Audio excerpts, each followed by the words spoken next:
You're listening to the Final Say Radio Show, a Rappaport Media production, with your host Brett Rappaport and co-host John Rappaport. John, we have James Robbins is with us, the deputy editor of Rare, and of course of the Conservative Connection, which I listened to this morning on my phone. Thank you, Blog Talk. Anyway, Jim, welcome back to the program. It's great to have you. Hey, you guys. How you doing? Well, you know, I'm very interested. I'm learning quite a bit. I mean, I'm actually recording the testimony that's going on with the hearings on Benghazi. There's so many interesting things that we're learning, just the process. But before I ask any questions, I just have to say this. You know, when we have people who are at consulates and embassies overseas, they operate under a different perspective than we do here. They have to relate to the people in the country that they're working in. They have to be able to meet and speak and build a relationship so they could do their job, because their job is being a liaison between the United States and the host nation and being able to create channels of communication to do the various things that fall under their jurisdiction, if you will. And so it's interesting to see the way all the different agencies work together, who's in charge of who, what responsibility falls to where, and who, and ultimately who reports to who. But the question is, Jim, at the end of the day, Hillary Clinton is Secretary of State. And to me, when you have a failing of this proportion, it's always the person at the top that needs to be held accountable. And in this case, it's Hillary Clinton. Well, that's true. She needs to be held accountable for the things that she did or didn't do that she should or shouldn't have done, I suppose. She also needs to be held responsible for 3 different areas of conduct. And by the way, this is true for everybody involved in this. The time before the attack, when she was denying the extra security that Ambassador Hayes and others are asking for. The time during the attack, where we don't exactly know what she was doing, but hopefully we will find out, and what her role was in not allowing the forces that needed to get there, or, you know, which wasn't exactly her command, but she still needs to answer for what she was doing. And then after the attack, when this ridiculous story was fabricated about a spontaneous riot based on a video that no one actually saw, being the cause of the attack and being the way the attack was conducted. She needs to answer for towing that line, which was completely invented out of whole cloth and bore no relationship to reality. Yeah, it's incredible. And I'm watching this testimony, and there's still Democratic congressmen that keep bringing up this video as if they're still going to stick to this talking point. We're still, Jim, go find the video and go read the counts. I mean, how many people, maybe people in the media who are trying to report on it have looked at it, but nobody else. They don't know about this video. It had nothing to do with it. And last time I checked, people don't bring grenade launchers and machine guns and things like that to a demonstration. They launch an attack in coordination when they're, you know, you said this on your show. You know, I would have expected a Molotov cocktail to be thrown, not grenades. Yeah, that's why when she was testifying before the committee, and her noted outburst about what difference does it make whether it was a spontaneous riot based on this video or it's just a couple of guys walking by. Well, of course, it was neither of those. It was a organized, coordinated, well-planned out, 2-phase assault on our consulate where the attackers had inside knowledge of who was going to be there, where they were going to be, where the CIA safe house was, and a bunch of other stuff like that. So, you know, when she kind of tries to downplay it, poo-poo it, she's completely misrepresenting the nature of what happened and its outcome. So, yeah, she definitely needs to be held responsible for continuing to put forward the lie that this was something other than an al-Qaeda terrorist victory. We understand that the Republican members of Congress and Chairman Issa are trying to get to the bottom of certain things here. Now, of course, this is partisan. one side's got their own, agenda. The Democrats have their agenda. But at the end of the day, don't the American people deserve to understand the truth, where the breakdowns were, that we do everything we can to bring everything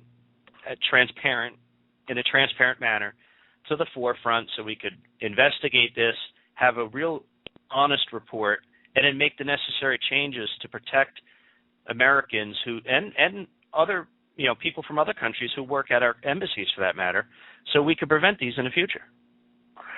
Oh, absolutely.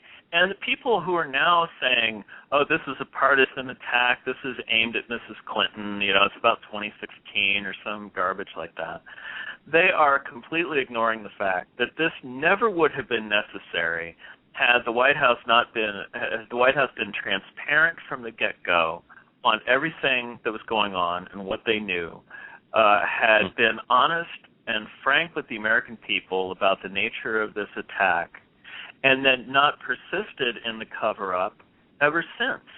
The only reason a hearing like this is necessary is because it was the White House that made it necessary. And, we can't forget that when this cover-up was concocted, when the White House was doctoring and editing and amending the talking points to not only eliminate all mention of al-Qaeda, but to introduce this completely fabricated story about the mob scene, there was an election 7 weeks away. And so I think we can pretty well guess what the motive was of the people who intentionally misled the American people.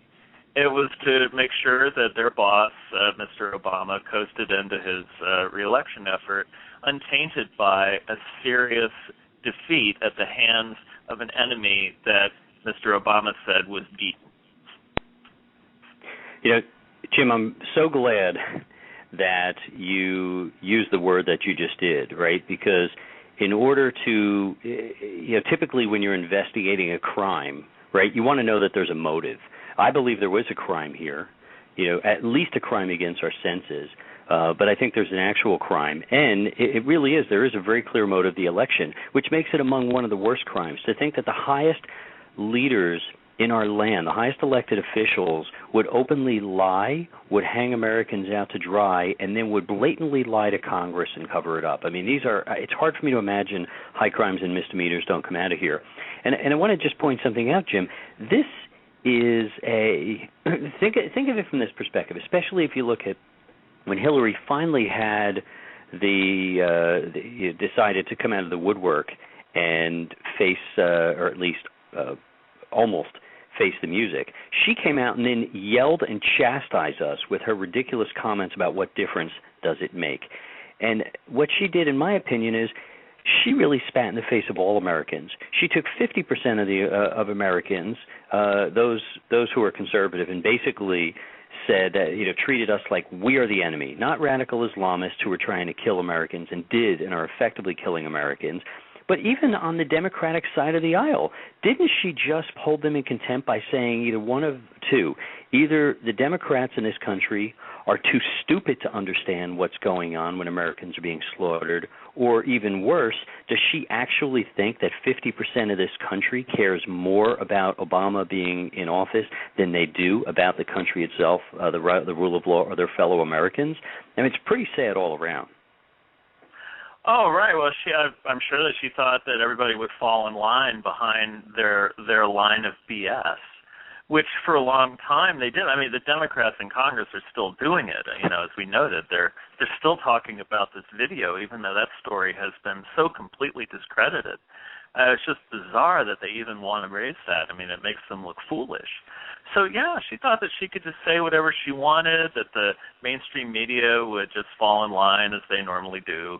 The members of Congress on the Democratic side would parrot the line, that their supporters would never question it, or they would say, well, we have more important issues to look at, things like that.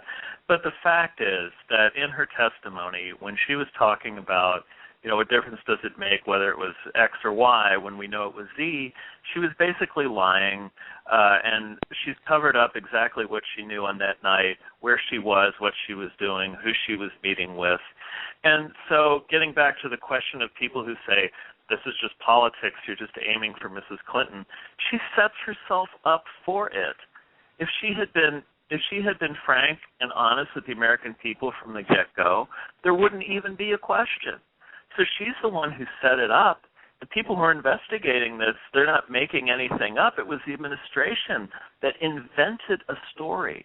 And it wasn't like they just mischaracterized the attack. They completely invented a story out of nothing. They invented a mob when there was no mob. They talked about the video as a motive when the video was no motive. They obscured the fact that al-Qaeda-linked terrorists were involved in this thing. And they said it was spontaneous when it was well planned in advance. So the fact that they're upset now that the truth is coming out, they should have brought the truth out themselves months ago. Of course, as Mr. Carney said, it was so long ago. Who can remember? Yeah, exactly. Well said.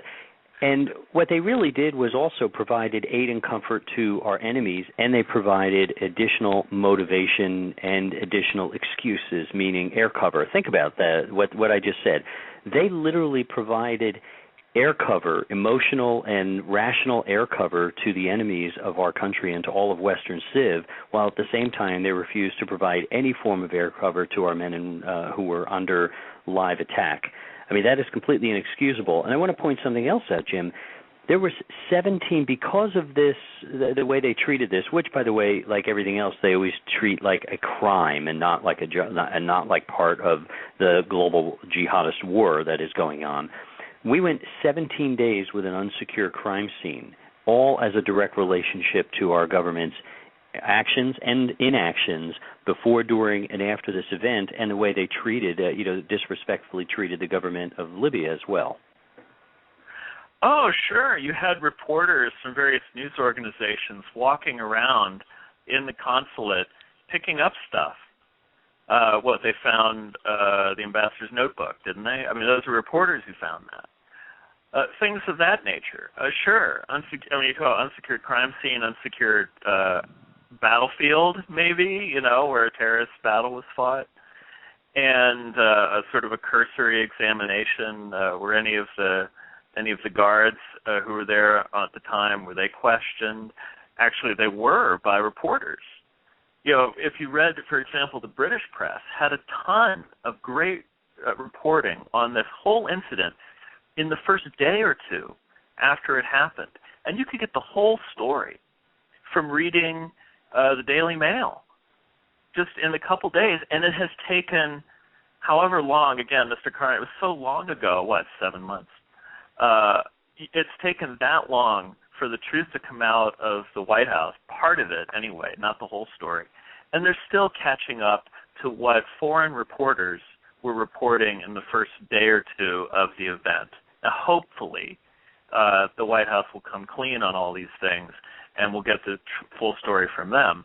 But what I'm most interested in, and I have been from the get-go, is the cover-up angle, the who invented the mob story, what was their motive, and we already know that it was to protect Obama for the election, and who signed off on that. Did the president sign off on that? What did he know, and when did he know it? That's the key question. Well, I think that's a very important question, Jim, because what you really want to do is find out not only who's wrong, but you have to take those people. This has to be a career ender. Are the people one step above? Are they really ready to go down, literally not only give up their career, but literally to go down in shame in perpetuity for lying to protect their president? Well, if they are and they continue to cover up, then we can't necessarily stop that. But hopefully, the proverbial sunlight disinfectant. Hopefully, Darrell Issa will be able to shove enough of this into the washing machine where the truth will actually come out, because I think we really deserve it. And one just simple thought here is, isn't it amazing that we didn't even have the foresight to throw two FBI, very senior FBI guys, or two CIA guys in the reporter pool to actually show up there and find evidence? Remember CNN, I think it was, came up with Stephen's diary. It was like in every way, shape, or form, failure. No creativity in trying to prevent or solve the problem. An incredible amount of creativity to create false stories to cover up the problem. Very shameful. Well, you're absolutely right, because at the end of the day, the motive of justice and truth and all that good stuff is less compelling to the administration than the motive of protecting, clamping down, deflecting, and making sure that Mr. Obama got reelected. I mean, that is the absolute bottom line on this thing. It was completely rigged so that he would not have to suffer bad press 7 weeks before an election, that no one knew how it was going to turn out, and he would have to answer for the fact that a terror group with ties to Al-Qaeda successfully attacked our consulate, killed our ambassador, and walked off with a win in a war that he said was over.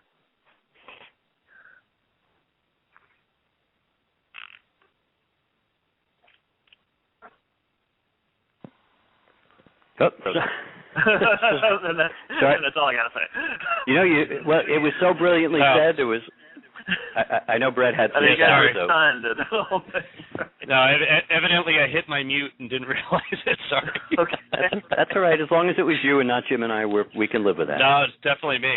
Anyway, I was saying before I realized you didn't hear me that two things that stick out at me are, one, when we attacked Libya to change the government, get rid of Gaddafi, we didn't ask Gaddafi's permission to fly over that country. So I'm not sure why we had to really ask permission to go save American lives. The other thing is, why does the FBI have to ask permission to go to American property? It's my belief that when you have an embassy on foreign grounds, that is considered property of your country.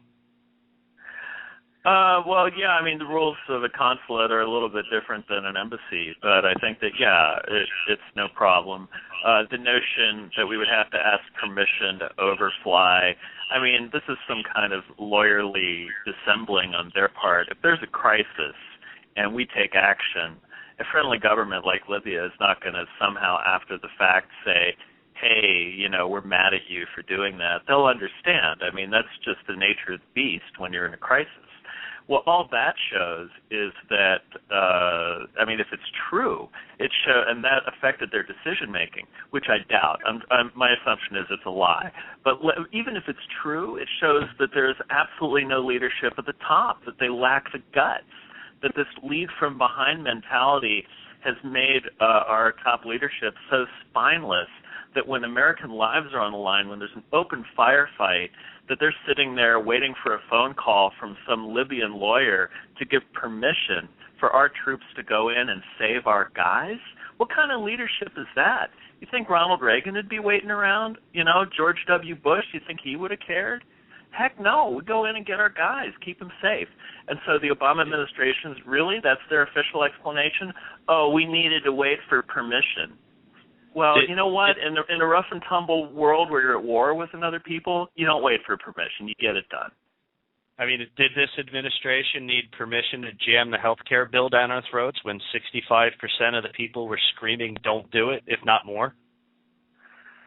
I guess when it comes to, foreign countries, they have to wait to bow before they do anything. I don't know. That's a good point.